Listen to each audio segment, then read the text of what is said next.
Katay tayo ng manok guys. Pang ulam. Yan o. Hirap tanggalan ng balahibo. Tanggalin natin yung ano ng kaliskis ng paa.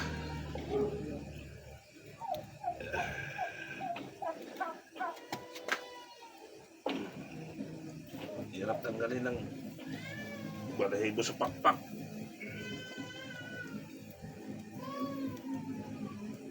Ayun. Ano na to? Kasi ganong kulo kanina eh.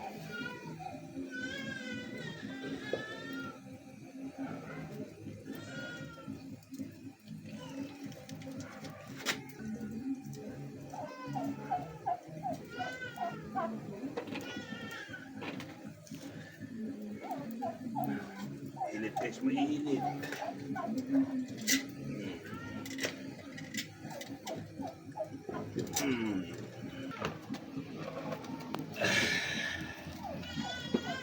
Bili ako?